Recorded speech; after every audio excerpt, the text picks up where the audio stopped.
Olá, esta é a primeira aula do módulo 1 do primeiro bimestre da disciplina de Filosofia e Ensino Médio, das unidades socioeducativas. Sou o professor Diego Silva Martins, sejam bem-vindos.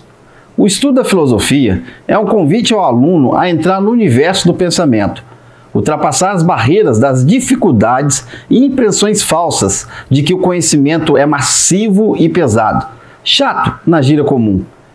É uma tarefa constante para despertar o espírito diante da grandeza do mundo.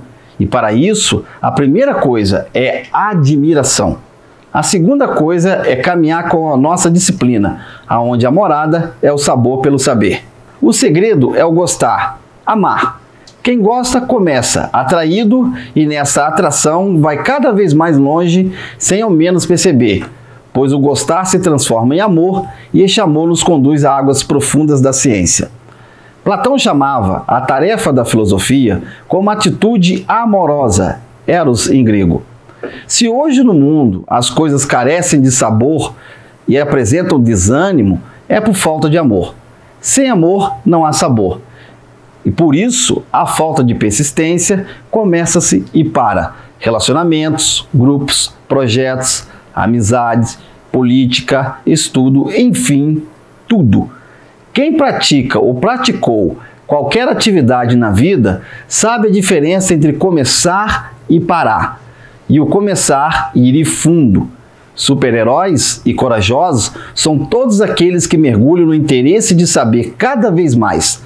Dançar, cantar, jogar são exemplos de que o conhecimento só vem agregar e diferenciar os grandes. Na gíria dos jovens, um mito. Seja um mito-herói se um dia tornar-se algo que você escolheu estudar. Filosofia, amor pela sabedoria experimentado apenas pelo ser humano consciente de sua própria ignorância. Se você fosse um super-herói, de qual tipo seria? Quais poderes teria? É uma ideia fascinante ter superpoderes. Porém, há um fato importante para todos eles. Não importa o tanto de força que possua ou habilidade desenvolvida. Todos eles precisam pensar. Quando se está em apuros ou na dificuldade da luta, não adianta continuar simplesmente soltando poder. É preciso ter uma estratégia e ser esperto para surpreender ou ainda um plano de ação. Quando falamos nessas características especiais de ação, estamos falando em pensar diante da vida. Pensar é o maior poder do mundo, é o que nos constrói por dentro, é o que nos define e a nossa diferença entre ganhar e perder. Nossos poderes não decidem quem somos, assim dizia o Flash. Ninguém ganha uma batalha épica contra o seu maior inimigo sem preparo. De novo, a insistência do professor nos ensina que pensar é tudo. Claro, super-heróis não existem, é tudo fantasia. Mas por trás das histórias existe alguma coisa de verdade, alguma moral. Muitos de nossos sonhos, a princípio, parecem impossíveis, mas quando convocamos a vontade, eles logo se tornam inevitáveis. Assim dizia também Superman. O maior poder do universo é o pensamento. Esse poder foi dado a todos os seres humanos em igual medida, cuja força, habilidade e competência depende de você. Nessa hora, talvez alguém se pergunte, será que eu sou a criatura mais poderosa do universo? Sim e não. Sim, porque o ser humano possui dentro de si todas as potências para resolver seus próprios problemas. Não, porque o poder não é exclusivamente seu, mas partilhado por todos e um patrimônio que atravessa o tempo e o espaço. Legal, né? Coisa de ficção? Não, realidade. E se quiser descer mais fundo no mistério, saiba que esse poder está em todos e em tudo. A única maneira de saber o quão forte você é continuar testando seu limite, dizia de novo o super-homem. A filosofia nos ensina que é através do pensamento que entramos em contato com a realidade. Ela se abre a nós quando somos criativos e cuidadosos. Com grandes poderes vem grandes responsabilidades. A frase famosa do tio do Homem-Aranha. Foi um erro na história do ser humano a ideia de que o pensamento é uma coisa chata, restrita aos acadêmicos, somente desenvolvida na escola e somente dominada por alguns sábios e entendidos. todos pensam. E o estudo está em tudo. Até quem prepara uma festa, pensa, planeja. Toda vez que pensamos não ter jeito, não há maneira, sem solução, a realidade se fecha e se torna fatalista. Você enfrenta o desespero com a esperança. Você se esforça para sempre pelo melhor. Quem é capaz de ser? Aí está a vitória. Outra frase do X-Men. Os homens começaram a filosofar, como na origem, por causa da admiração, na medida em que inicialmente ficavam perplexos diante das dificuldades mais simples. Em seguida, progredindo pouco a pouco, chegaram a enfrentar problemas sempre maiores. Por exemplo, os problemas relativos aos fenômenos da Lua, aos do Sol, aos dos astros, ou os problemas relativos à geração de todo o universo.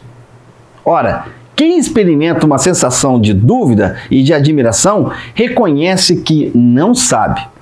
Podemos dizer, portanto, que a filosofia é própria do ser humano que possui a capacidade de pensar e, pensando, se questiona e se admira com os fatos da vida. Interessante notar que a filosofia é uma palavra de origem grega. Ela é constituída pela reunião de duas palavras gregas, filia e sofia. O termo grego filia pode ser traduzido por amizade, afeição, amor. Já o termo sofia costuma ser traduzido por sabedoria.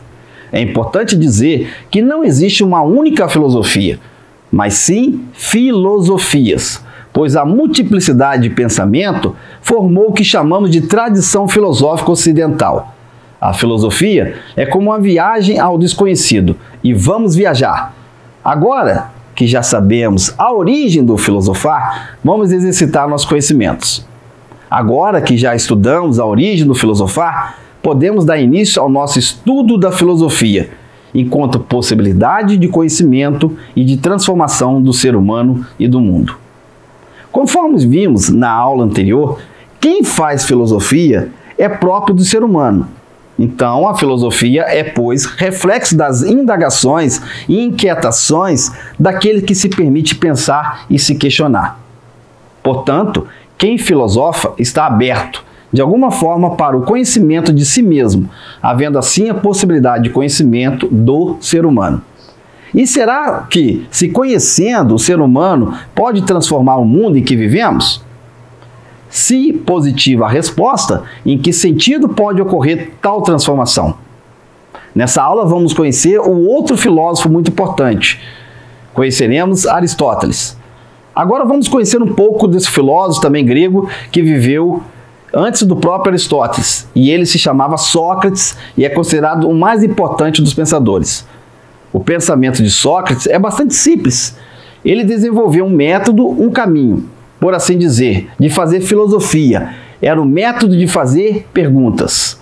Repare que essa é uma importante característica da filosofia. Apresentar as perguntas como ponto de partida para os debates.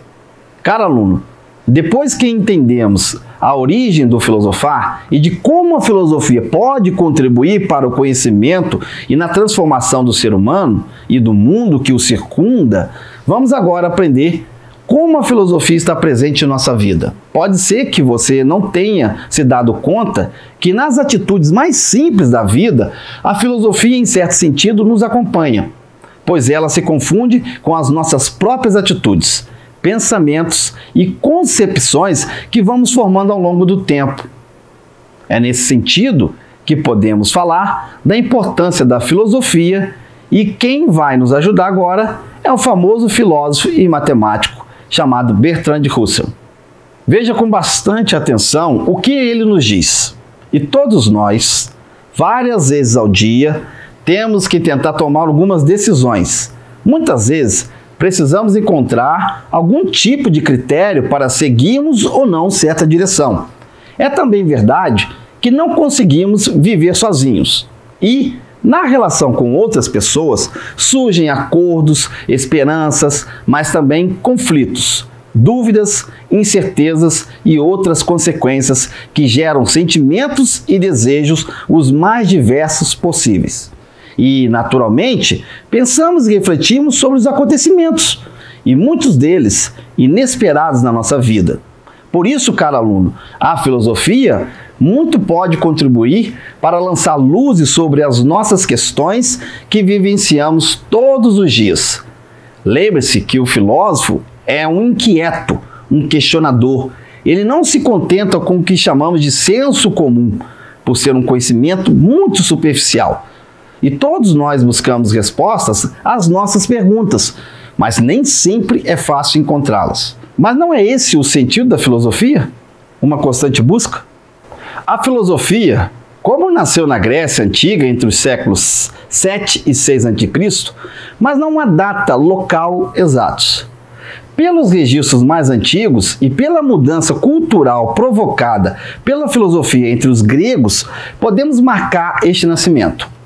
Este estudo é importante, pois mostra o desenvolvimento da nossa civilização, que abrange o nosso modo de vida, religião, arte e no desenvolvimento da ciência. O nascimento da filosofia ocorreu com ideias de pessoas interessadas e curiosas em saber o porquê das coisas. Cansada das explicações mitológicas, de narrativas fantásticas e pouco provável, ou ainda sem alguma razão, mas qual o problema, então, dos mitos? Os mitos foram as primeiras tentativas da história do ser humano em explicar as coisas. Pela explicação anterior, dá para perceber os limites das narrativas sobre a origem das coisas, do mundo e do universo. As explicações não eram seguras e, com o passar do tempo, não convenciam mais. Um grupo de pessoas de várias idades e lugares começaram a questionar e criticar os mitos. Disso, nasceu um movimento de questionamento e crítica. Esse movimento era inspirado no uso da razão, e somente nela para descobrir como as coisas originam e funcionam. O segundo problema nas explicações do mito era atribuir ou colocar a culpa e responsabilidade em tudo que acontecia, em uma superstição ou crendice. Tudo de bom e mal era culpa dos deuses e o pior, se uma pessoa pensa assim, ela tira dela o poder de decisão sobre sua vida, sua capacidade de transformar o mundo. Terceiro problema. Esse tipo de explicação estava atrapalhando a unidade nacional e política, pois a política reflete os anseios e sonhos de todos. Quando isso não ocorre, a divisão e confusão aparece e os mitos não conseguiram resolver. A filosofia aparece como compreensão do mundo, a partir de fundamentos baseados na racionalidade, na lógica e não em mitos. Desenvolvimento das cidades e estados gregos. A troca de mercadoria e o desenvolvimento do artesanato intensifica o intercâmbio cultural com outros povos e exige novos conhecimentos técnicos e práticos à vida urbana. A cidade se torna o principal palco da filosofia. Viagens marítimas. A expansão territorial leva de novo o contato com outros povos, revela novos costumes, outras explicações para a origem do mundo, diferente da qual o grego estava acostumado.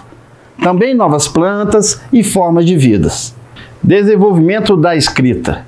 Presente nos registros dos negócios, relações jurídicas e aplicadas às diferentes formas de saberes, no aprimoramento da representação, como a moeda recorrente, auxiliando na capacidade abstrativa.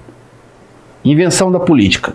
Surge a democracia, espaço para discussão, aprimoramento de ideias racionais e condições do discurso filosófico. Todas essas transformações foram importantes para uma nova relação do ser humano com o mundo, para sua liberdade, condição social, além do surgimento de ideias elegantes de compreensão sistemática para o avanço científico e tecnológico. Vamos resumir esta aula. A necessidade da troca de ideias e informações, a fragilidade das ideias supersticiosas e crendices absurdas, a capacidade do ser humano em entender racionalmente a realidade, competências para resolver seus próprios problemas. Ao contrário disso, Uma postura dogmática que aceita passivamente tudo e atribui ao acaso tudo o que acontece, joga toda a existência humana numa vida entregue à própria sorte.